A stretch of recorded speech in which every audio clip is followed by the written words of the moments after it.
Welcome back, everybody. Thanks for coming and joining us here again. Sandy, hey, how are you? Hey, Rob. I'm awesome today. Excited to record some more fresh content for everyone, and have a great show.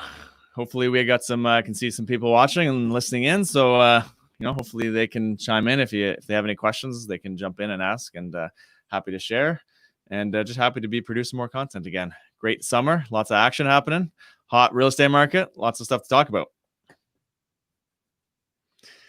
Yeah, we're live on Facebook every Wednesday at 10:30 now, and then a couple weeks later you can catch up on the audio if you're not available, or if you're one of those people that has a job and can't jump on and watch for an hour at 10:30 on a Wednesday. Then obviously you can listen to the audio content version of it off of our website or off of iTunes or wherever you listen to your podcast. But speaking of our website, everyone should go over there right now and check it out, breakthroughreipodcast.ca. There you can download every episode that we have done so far. And that's like, I think we're pushing 120. What's this one? This is 120. 120 right now. So, yeah. So you can listen to every single episode. If you got 120 hours to kill, go back and check them out. And there you can also get our free report. Right, the ultimate strategy for building wealth through real estate. If you sign up for our list there, you'll get that report, but you also get on our email list with all the different stuff we're doing. Get access to every show as it comes out right in your mailbox. You'll get invites, extra value there. Come out to some of our live events if we're ever doing real live events again, or virtual events, whatever that looks like. Jump on there and you'll get notified of all the action. Absolutely. And go over to iTunes as well and leave us a rating and review, please. That would really help us out. You guys know the drill. Whoever hasn't taken a couple minutes to get over there and just tell us what you think of the show, please do that. We have one review, and it's short and sweet, so I'll just read that right now. We have one new review since the last show, and this one is from Diener89. And he says, great podcast, 5 stars. I really enjoy the podcast. I learn a lot. Would like to hear more on startup and how to get investments to get more properties and grow your portfolio. How to get investments to get more property. I think he means how to get funds or how to get capital to get more properties and grow your portfolio. So thanks for that, Diener. We talk about that a lot, right, Sandy? There's multiple ways of getting some capital to do your deals, regardless of how much money you have to start out with. And, like I said, go back and listen to one of the 120 episodes or any of them, and you'll get some nuggets, some tips in every single one of them on that kind of strategy. Yeah, that's on a lot of episodes, I would say. So lots of stuff to talk about around that. I'm sure we can touch on that in this show, I'm sure, again, and how we do that and how you might want to do that. There's a few options. But I'm super excited to talk to our guest who we have waiting in a really nice, it looks like you're at a really nice cottage right now. But Alfonso, thanks for joining us today. Yeah, both. Thank you so much, Rob and Sandy, for having me on. And it's such a pleasure to be talking with you guys. Yeah, I'm up in Port Stanley, Ontario, enjoying the cottage, the beautiful summer weather and the beach. So, I got a little bit of a sunglass tan and burn and stuff going on. But definitely excited to be with you guys today. Fantastic. Yeah, we're excited to have you, Alfonso Salemi, and I'm going to do a bit of an intro here. Actually, a pretty long one today, so just bear with me as I read through it, and we can add on to it if we feel needed. But really excited to have you on the show, Alfonso. Alfonso he's out in the community sharing his passion for rent to own and the benefits it can bring to people's lives. So he's heavily involved in the rent to own aspect of real estate investing. He thrives on interactions and enjoying helping others with their biggest purchase. He's often the first person on the JAG Properties team to meet with tenant buyers, JAG Properties being his rent-to-own business. He also works with investors and outlines the personal and financial benefits of the JAG program to them, and he's accompanies condo to realtors, brokers, and others in the world of real estate.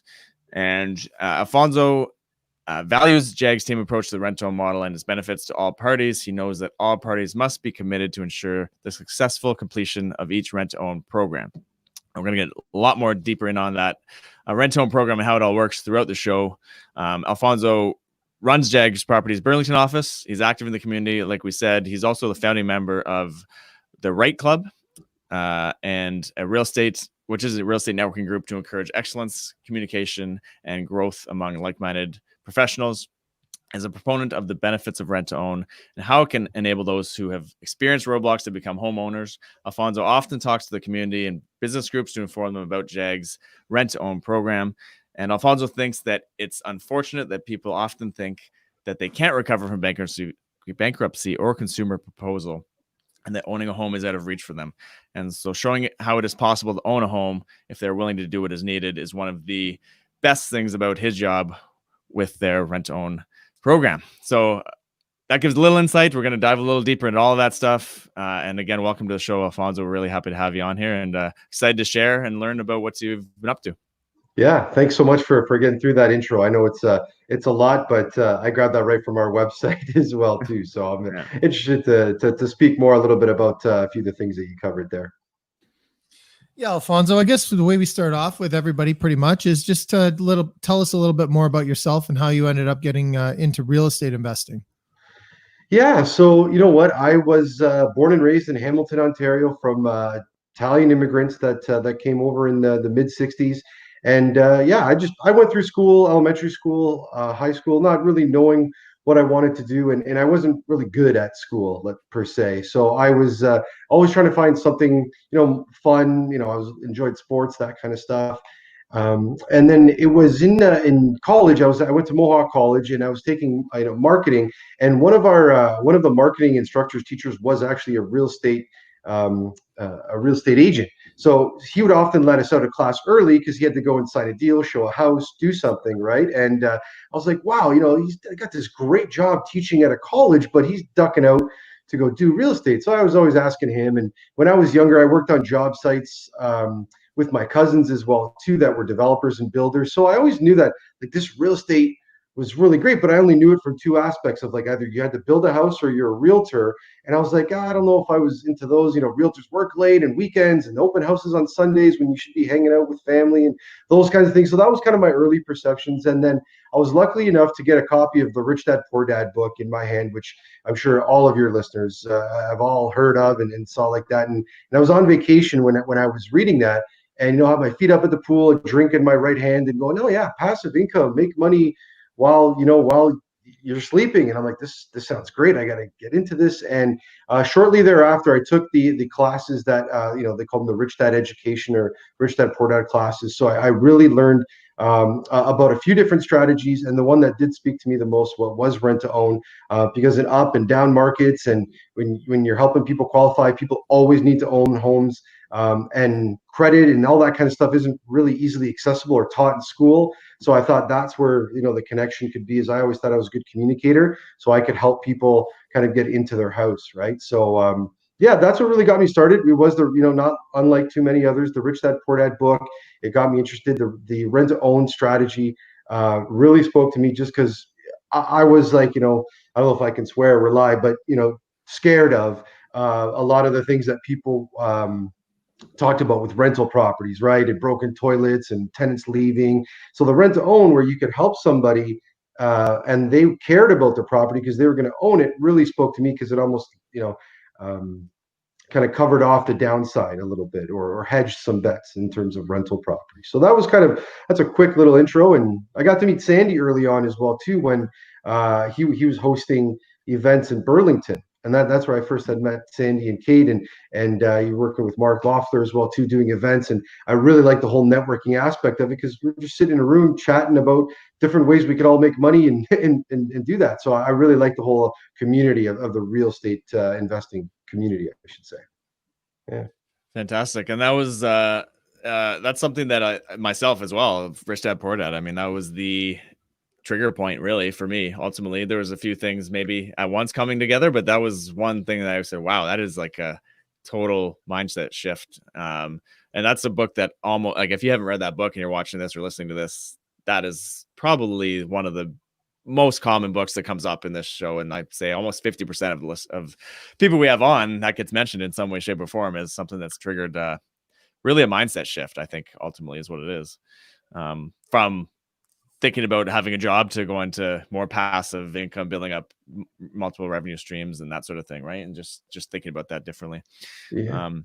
Did you actually go through the program then with them, like one of their rent to own programs? Is that what it was? Yeah, absolutely. I was full on board, paid like the $25,000 for the training, got mentors, took the weekend courses, the follow up courses, and really that's when started talking to people that most people thought I was crazy. You pay $25,000 to go to a couple weekend courses and learn about real estate. So in my circle of influence at the time, a lot of people thought I was nuts, including parents and family members. Saying you're going to go and do real estate, and real estate's too expensive and you can't do all the stuff that everybody hears, right? All the negative connotations. So when we got into that community, the classes were great, the education was phenomenal, but the community of people and the people around there that had the same mindset, that wanted something different, right? And I thought I was, to be honest, I thought I was a pretty sharp guy. Like I went for marketing and in business, and I always thought, do sales, because you can't, if you sell more, you make more, right? And I remember it was like in grade 8 at a bring your parents to school or job career day kind of thing.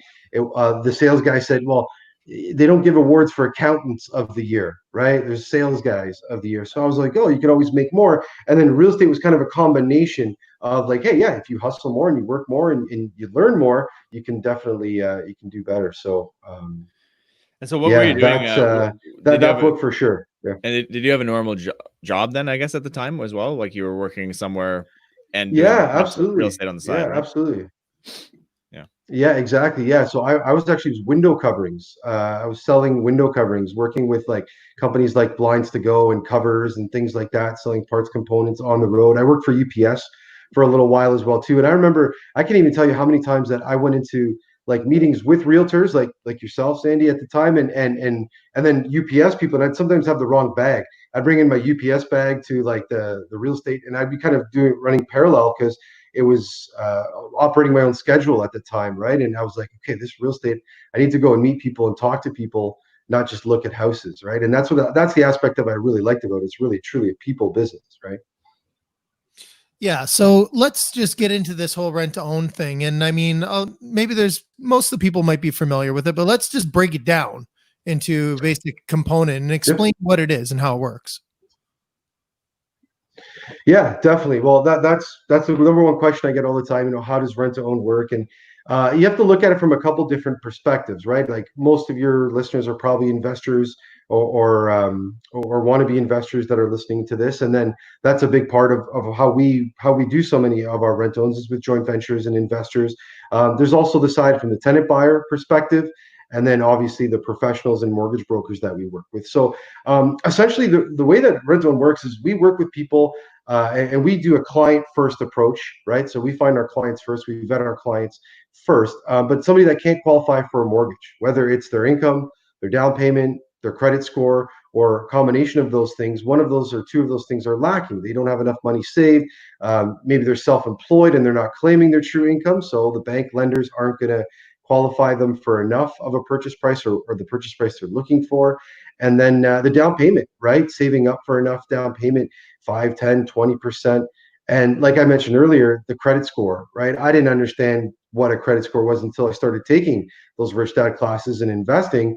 I just filled out paperwork and got mortgages because the bank or the lender gave it to me. So we find clients that can't qualify. We take a look at their situation and come up with a budget and say, okay, this is what you'd be qualified for in 3 years. We reverse engineer it and we give them a budget to go out and shop for a property today. $400,000, $500,000, $300,000 purchase price. They go out and choose the home that they like, the street that it's on, the area, what amenities they want to be close to, and we work with realtors to go and help them find the home. We're not realtors ourselves, so they go out and shop for a house through our investors and our joint venture partners and in ourselves. We buy the property, set the terms of how much rent they'll be paying each month, how much additional savings they need, what the purchase price will be at the end of the property.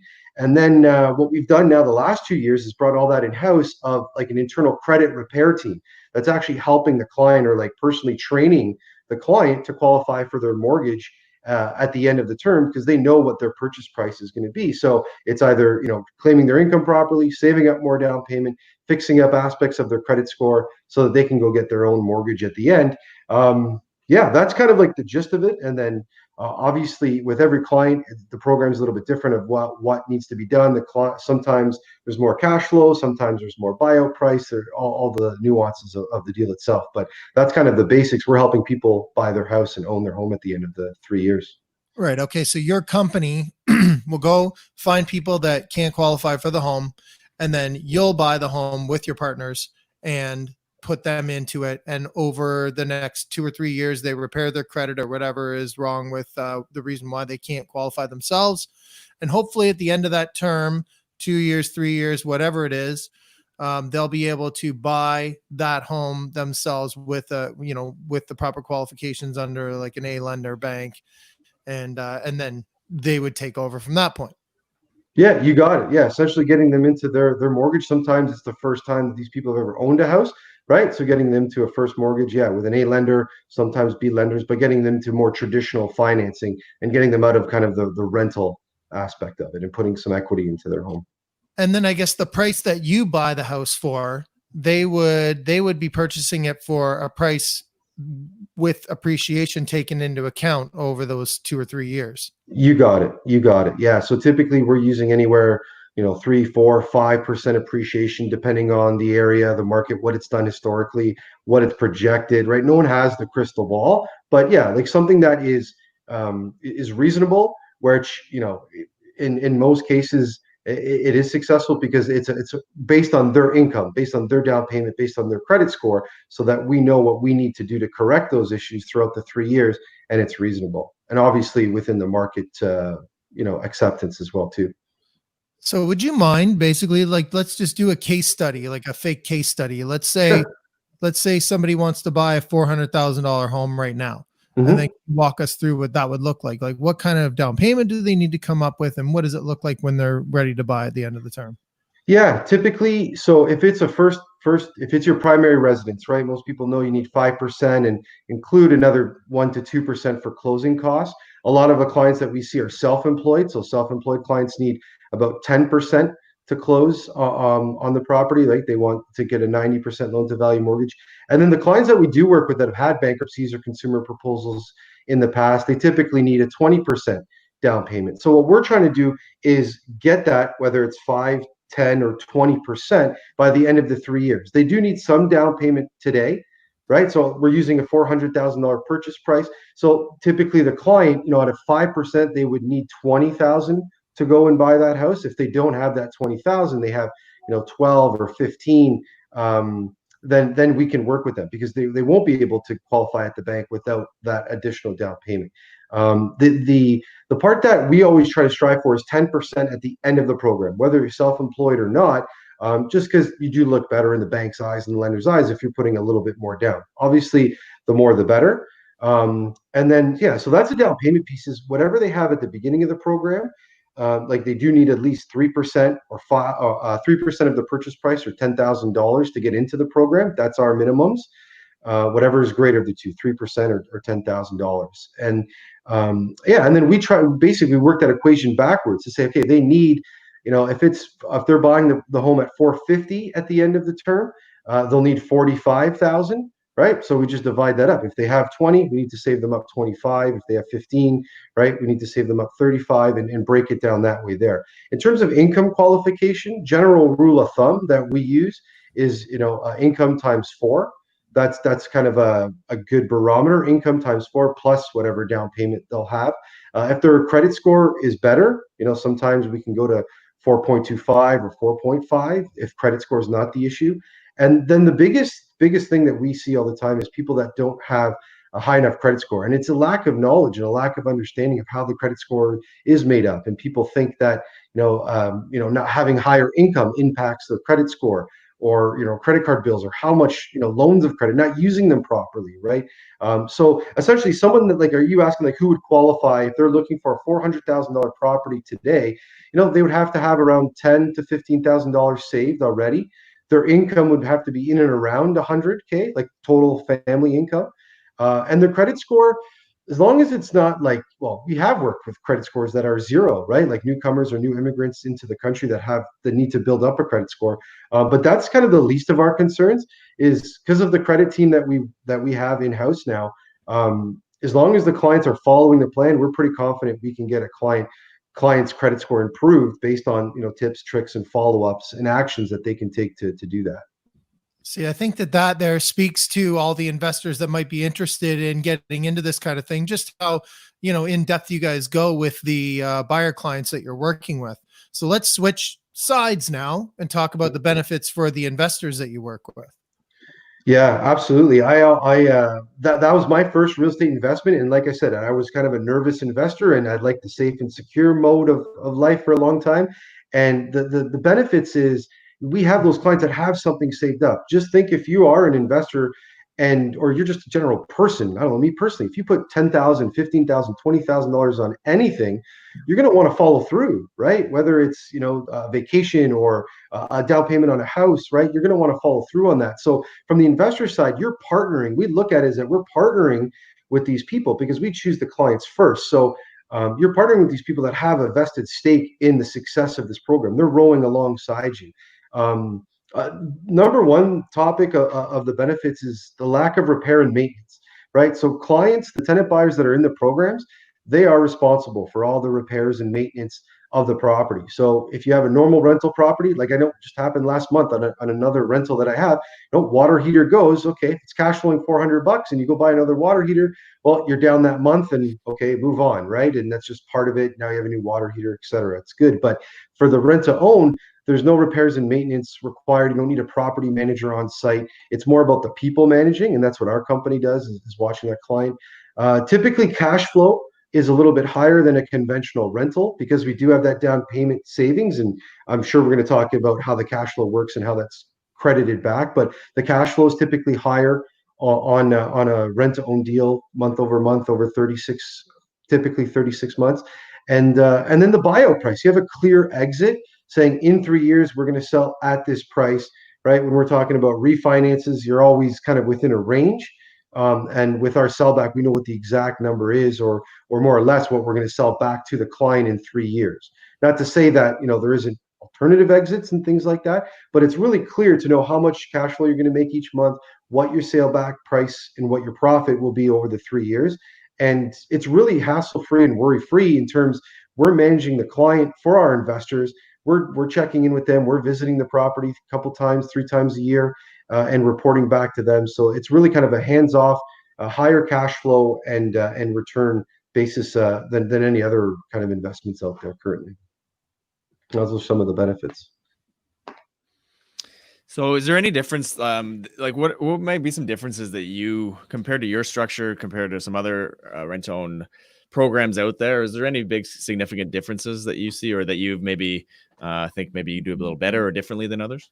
Yeah, definitely. Like I'm proud, and you've heard me say it a few times. So it's definitely the one thing that I'm proud of is our in-house team, right? Is that we worked with mortgage brokers and credit repair specialists, kind of like on a one-on-one basis with our clients and having that. But since we brought that in-house and have a team of mortgage brokers, certified financial planners, and credit analysis kind of experts, bringing that in-house, that's really the strength of our program. The strength of our rent to own is ensuring that the clients are going to follow through and own the property. That's really the success of the rent to own. And I always say this: anybody can start a rent to own program. It's successfully concluding it and selling it back to the tenant buyer where it gets tough, or it's more difficult. So the in-house team is definitely something that I think sets us apart a little bit differently. And just the client approach, the client first strategy versus property first strategy. So we don't buy a property unless we have a qualified tenant buyer ready to go. We're not looking to say, hey, we're going to buy this house. It's even if it's great area, great appreciation, awesome market, we're not going to buy that house and hope to find a tenant buyer or a client. Because now we're adding in the added element. Okay, well, all their finances need to line up in place, their down payment, their credit score, their income, and now they actually have to like the property. They don't like the area or the direction it's facing or the way the yard looks. That's just an added element of difficulty. So the client first approach is definitely, I think, that one of the better ways to approach it, because now you have a client that's invested emotionally that wants to buy that property because they chose it, right? Those are just some of the things that I think that separate us from some of the others. So let's talk about some challenges that you guys run into. What are some of the big ones that you see involving this strategy? Oh, there's no challenges in real estate investing, No, right? It's all easy. It's all simple stuff, right? Rainbows and right? butterflies, right? But Agreed, no, we definitely, guys figured it all out, and that's yeah. Well, yeah, yeah. well, That's we've it's actually yeah. had We guests say that. We've actually had guests say they, because when you sometimes when not too many of them, because we really try to keep it real, and I won't take that for an answer, but no, we of have course actually not. had guests that say, no, I really, there's not any challenges. Everything's went well because they Well, don't want. see, the follow-up question is going to be like, well, how's your second week in real estate investing going? Right? Yeah. Because if they haven't had that, those challenges or their experiences, I don't know, maybe they just haven't been doing it that long or horseshoes. But yeah, there's definitely challenges. And I mentioned it, it's not so much property management, it's people management. So when we're trying to, again, I think our minds shifted when we read Rich Dad Poor Dad. So we had a different shift of a mindset. So maybe not to that extent or that level, but we're trying to shift the mindset of clients and tenant buyers of get out of the renter's mentality where now you can have equity, and explaining all that from somebody that maybe doesn't have any background. That's definitely a challenge, right? And they're saying, well, no, I just want to own a $700,000 house and pay $1,500 a month. Okay, well, I always say I want a full head of hair and a Ferrari. Still working on the Ferrari, right? The head of hair, I might have to say goodbye. But yeah, those are some of the challenges that sometimes people, the clients, tenant buyers, really aren't fully on board or don't follow along, or they get that fatigue, and where we do have to come in and either extend a program, or in some cases where we've had to kind of just end the program, try to return and give the equity back, or some of the equity back to the clients, and move on from there. And then there's kind of the normal challenges of real estate. What we're kind of experiencing right now is it is such a hot market, right? And there's so many multiple offers, lack of inventory out there. And when our process, we require at least a home inspection, because we want to walk through the properties with our clients and see their face when a home inspector says, oh, hey, this is a furnace filter, you're going to have to change that every 3 months, or hey, there's going to be normal wear and tear on a property, this is what happened. And if their face is like, oh my God, I don't want to do that, I'm responsible for that, it gives us a good insight on their willingness to participate and be successful in the program. So those are definitely some of the challenges. Yeah, like I guess not so much a challenge, or maybe the downside, pros and cons of a preset purchase price is when the market's doing 8 and 9 and 10% and double digit appreciation, and we've locked in at a 4 or 5% appreciation, right? Yeah, are we leaving money on the table? Definitely. But we're cash flowing, and we're profitable on all of our rent to own deals. So there is a little bit money left on the table, so that's a challenge. And then yeah, again, continuing to find good partners, whether that be professionals like real estate agents and mortgage brokers who really understand, and it's not just like, oh, my client, this is the last case scenario, let's go into a rent to own and see how it works.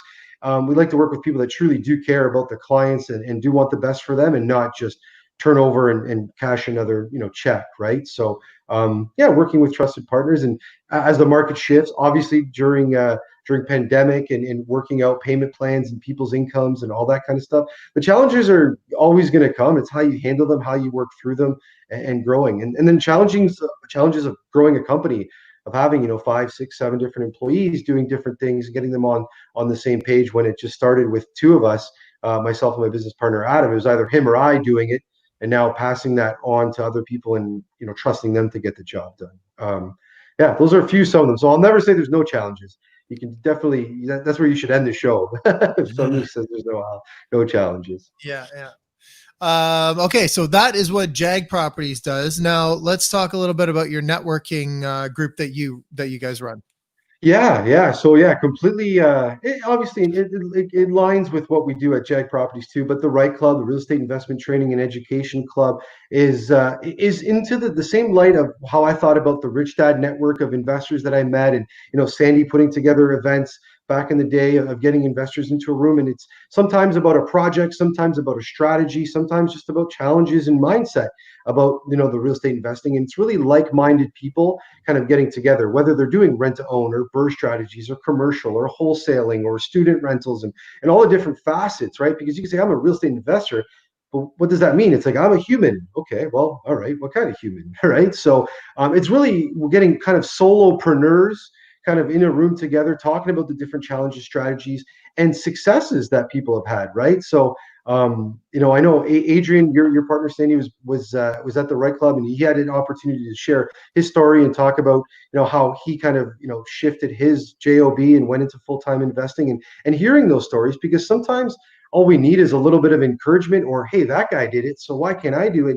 And when you guys are putting on a podcast like this for, I don't know how many years you guys have done it, and over close to 200 episodes, it's just normal people like me that have been able to kind of achieve some level of success in real estate investing. Some people just need to hear that when they're in their 9 to 5 and they're grinding, they don't see an end, and they don't see how they'll be able to shift it. And that's what the Rich Dad education was for me, was seeing people that had achieved some levels of success, within their own, and now giving that inspiration, and then obviously giving the tools and the expertise of the people that have walked that path, having that easily accessible. So we just launched our online community, where it's there's online forums, there's chat boxes, there's calculators, we're going to have our off market, like a kind of like our deal marketplace on there, where people can post deals and see what they're looking for, and really fine tune it. I think, as you guys are one of the first podcasts. We also have the podcast that we do with the Right Club, but it's really connecting people that are doing the same kind of things and sharing that information, so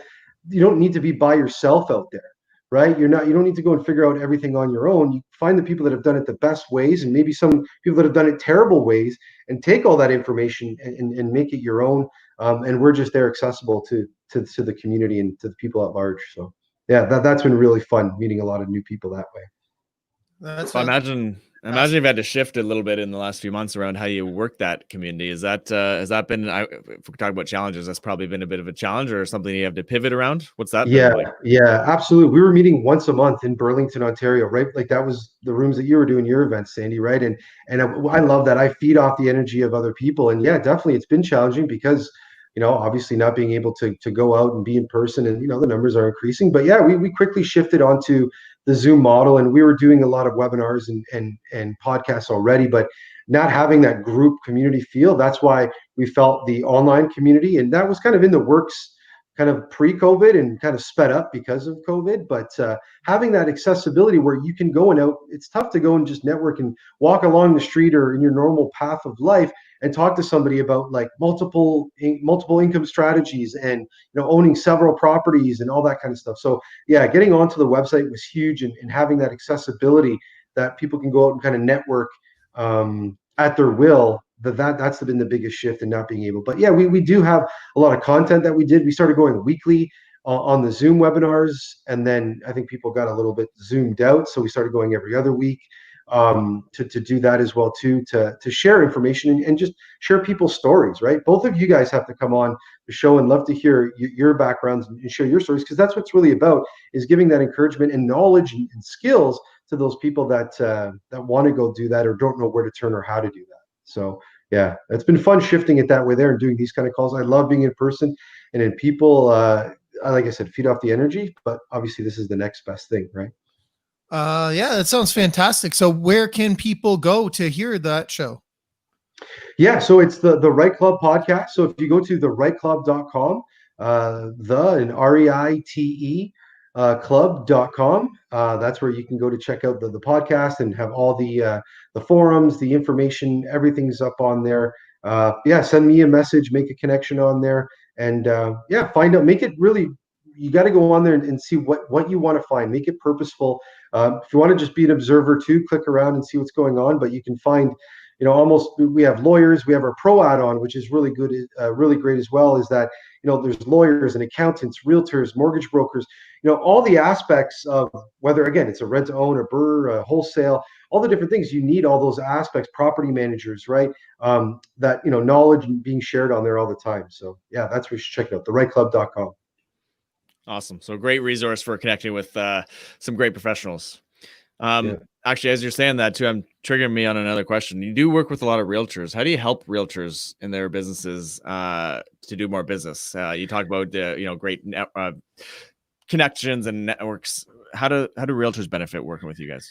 Yeah, I absolutely love the realtor aspect of it. I almost feel like I'm a pseudo realtor. I've been working with them so long, it feels like I should have like an honorary license. Not that I want it or need it or anything like that, but yeah. So a lot of times realtors run into clients that don't qualify for a mortgage, right? That they want to go and help them. And, they bring them to their favorite mortgage broker and they can't get them qualified. And then they have a second favorite mortgage broker that they bring them to.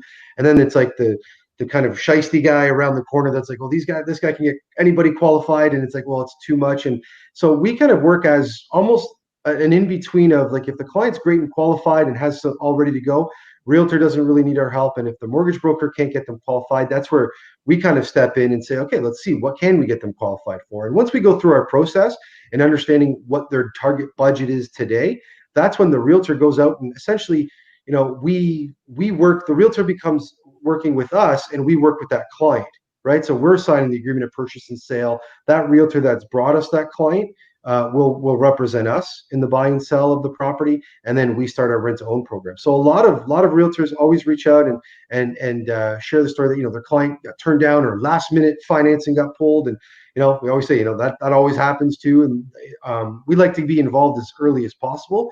But yeah, we've saved some deals at the 11th hour where financing was supposed to come through and it didn't, and now they're firm on the deal and things like that. But anytime that a realtor or a mortgage broker, for that matter, has a client that can't get into that A or B lending, that's when we can try to qualify them for the mortgage for the rent to own, and the mortgage broker and the realtor can still do their job in terms of showing a house to that client and showing them through the normal process. And they get paid their commission the same way, put another deal up on the board and help another family eventually own their house. So that's huge for, I think that's huge for realtors, mortgage brokers, to help them, close more business, help more people. What's where do you work that? Is there a geographical kind of, are you locked into some certain areas, or is that all over Ontario, US, or Yeah, Canada? How's that look? Yeah, well, I'd like to say like primarily not 95% of our business we're across Ontario. So my business partner Adam is based out of London. I'm in Hamilton, Ontario. So we go as far west as Sarnia and Windsor, kind of in between along the 403 there, like Woodstock, and then to Brantford, all the way across up to Ottawa. We have properties, right? Oakville and sorry, not Oakville.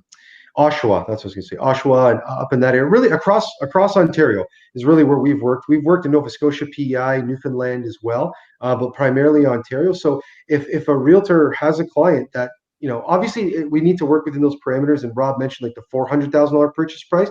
That's kind of like the bread and butter. As numbers continue to climb and purchase prices increase, that becomes another challenge as well too. But if knowing when I talk to a realtor and they're prospecting a potential client that might fit for a rent to own, I'm always asking, what's the average purchase price in the area that you work in, right? And then I can kind of give them like an avatar or client baseline of who their client should be. Because if you're in Oakville, right, and purchase prices are $800,000 and the client's at a $50,000 or $100,000 income, that's not going to work. A rent to own can't just magically make them make more money or claim better, right? But it's to get them to that purchase price that they're working in that area. So yeah, we work across Ontario.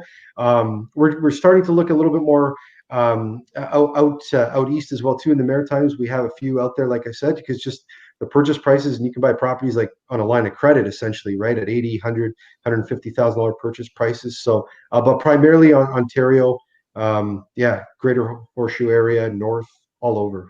So I know we got a lot of listeners out that way, out in Maritimes, Quebec, even, and different areas out east. Is that, if you're a realtor out there and you're struggling with deals and stuff, they can reach out to you? Is that someone that makes sense for you guys?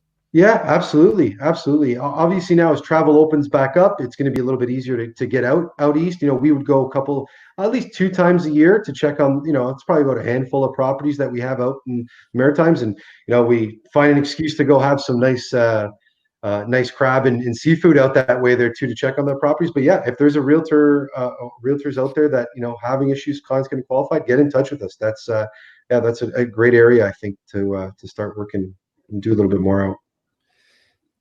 So you've got, how many rent-to-own deals have you guys done now? I know it's up over 100. Is that right?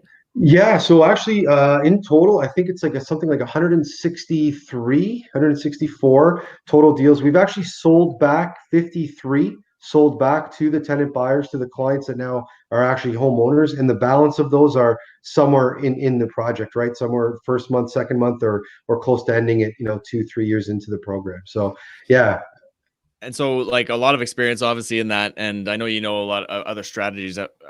One thing we didn't really touch on too much, and I'm curious your thought on it. What is the biggest benefits of doing a rent-to-own business? And like, if someone's starting out and they think rent-to-own sounds interesting to them, but they're looking at flipping or buy and hold and all the different strategies, why would rent-to-own be a real benefit for them? Why might they choose that path? Yeah, to me, again, it is the security, right? So from an investor standpoint, that the first handful, 7 deals that myself and Adam did was we financed them ourselves, right? So that security for us was the biggest sell for me. And then just like any other strategy, you do get capped out yourself. So we had to go to joint venture partners.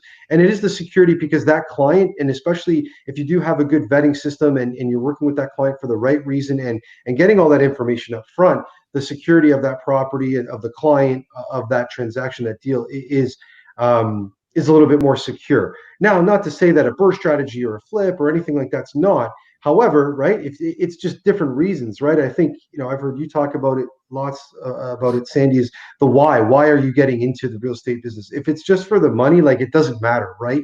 Like, just go and do it. You're not going to care. But if it's you're going to help people that are unable to qualify for their home, right? And even new investors like myself, when I first started, scared of the toilets and the tenants and all the maintenance and construction and all that kind of stuff. Like, I just recently did like a duplex conversion in Hamilton, and like, I did it the exact wrong way. I was there every day. Like, I was watching, like, I went by just for like 10 minutes every day to go and see what was going on, what was new. I need to see the construction aspect of it versus, like, people mulching a bird, like, do it, set it, get the people, the professionals in there. And they were all in there. I wasn't doing anything, but like that, I didn't have any info. I didn't have any knowledge or experience with it. So I wanted to learn that.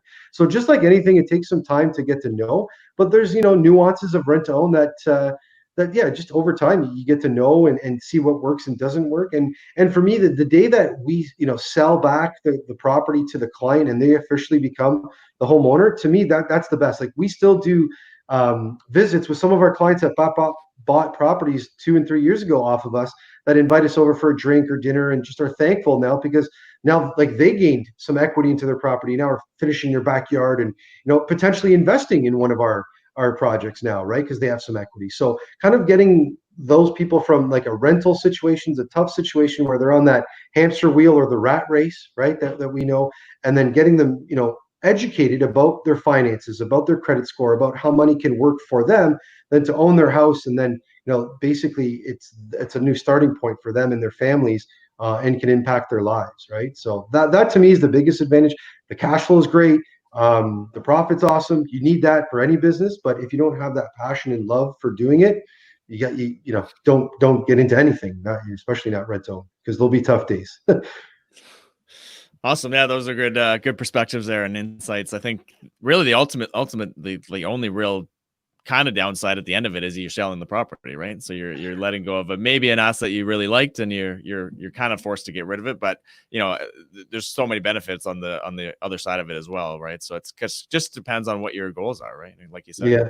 Think about leasing a car, right? If you got the brand new whatever cars out there, you lease it for 2 years or 3 years, you have to give it back or buy it, but then you go get the newer version, right? And when you bring back the lease. So, well, a lot of our investors now are on their second and third cycles of 3-year rent-to-own programs and have multiple properties. So they'll sell back that property, keep whatever their initial investment initial investment was, and now investing some of the profit into another deal and kind of going on. And so, yeah, a little bit, I agree. Yeah, selling a property. That's why, there's other parts of our portfolio that are long-term holds. But yeah, using that rent own kind of almost like as a lease, like if it was a lease for a business vehicle where you're driving around a lot, right? You'd now bring that one back and go get the newer version, right? And it's probably pretty exciting. I mean, with 400 on the books still, right? You've got, well, we lost Sandy there, but I'll continue for now. Okay. You've pretty much got, like, you've got closings every, once, twice a month. That's got to be pretty exciting too, right?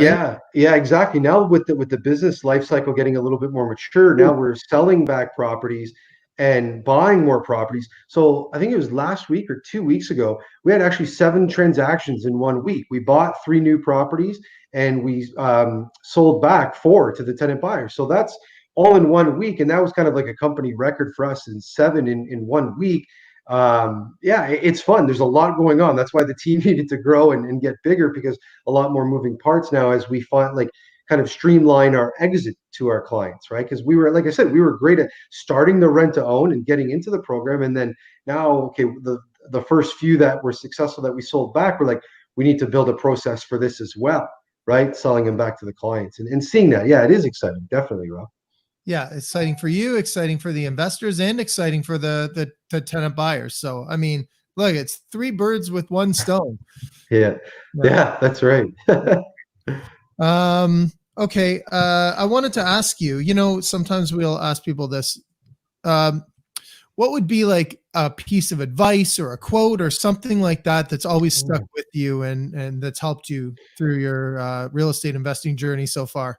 Yeah, there are so many, and with the rent to own, like industry in general, like I know we know a lot of people that have done rent to owns, and close friends that have done stuff, and I think there's one thing that Henry Ford said, and he said, whether you think you can or whether you think you can't, you're right.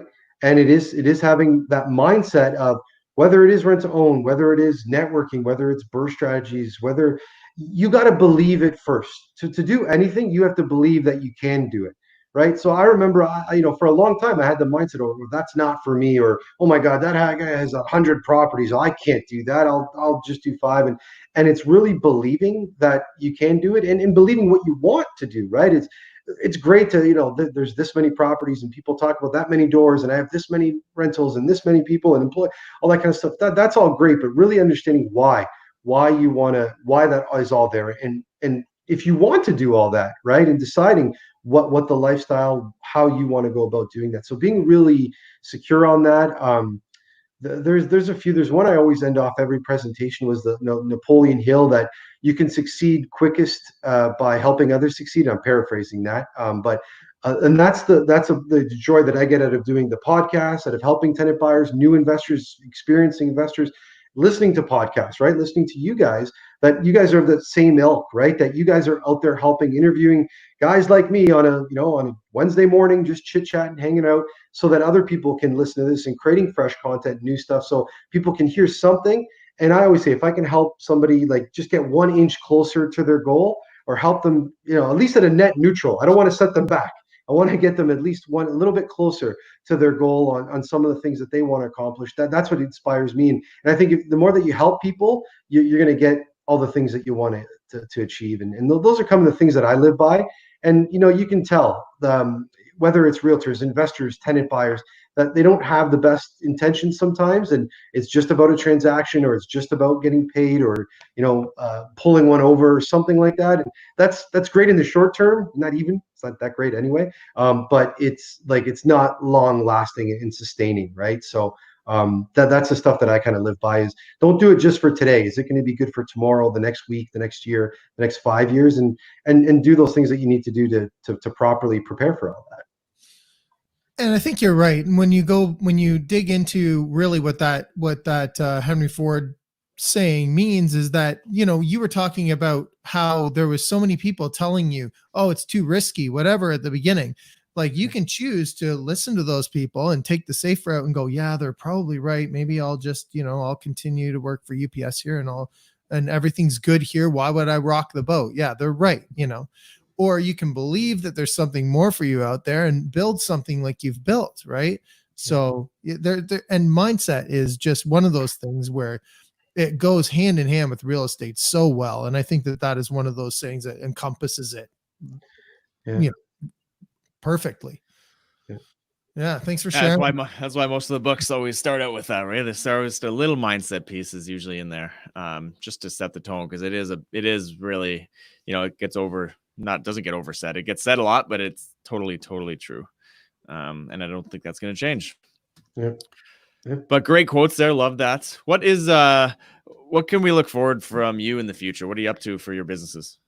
Yeah, absolutely. So as we continue to grow Jake Properties, we want to still hit over 200 rent owns by the end of this year, 200 in 2020. So that we've been still trucking along throughout the pandemic, and bringing on not as many as we'd like, but still going to go do that and grow the team, and help more tenant buyers, help more investors, help more realtors, mortgage brokers to and families own their house, right? So to continue to grow the JAG team and grow that business. For the Right Club, it's to grow the online community and have that that spot there where people, it's a trusted resource where people can go to get information, knowledge, mindset pieces, the things that they need. Everybody needs something a little bit different. Sometimes we all need the same thing. Everybody needs a lawyer to close a real estate deal, right? So, we want to have a lawyer there, but some people need mindset, some people need strategy, some people need encouragement. So to have that there, and and to continue to redefine how to live a purposeful life and helping other people and what that looks like, right? Sometimes I think we get lost in doing, and then all of a sudden we're like, whoa, what is all this? And kind of retransition. So that's a big thing up at the cottage this week, taking some time and just really thinking about who are the people that are going to be part of our business, part of my own personal life, relationships moving forward, those types of things, and building stronger relationships with the people that we have already in those. So looking to do that, continue to do the podcast. I have a goal to kind of do my own little side spin-off of the show called like Alfonso Asks. So, just asking, quick hits, little things like that, tips of advice. Again, more ways for people to connect and get that. And you guys do such a great job on doing that as well too. So I appreciate you having me on. And just sharing my story and my info, and hopefully today, it inspires somebody to go and do what they want to do.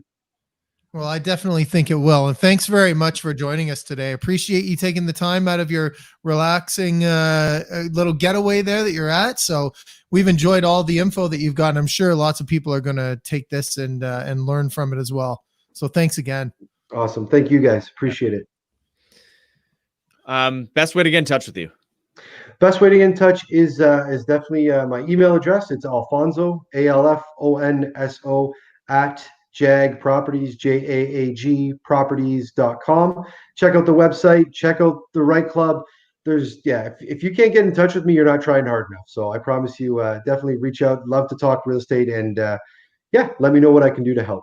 And you guys know the drill. All of his contact info is going to be in the show notes. So go over there and you can just you're one click away once you get to that point, and you'll be in touch with Alfonso.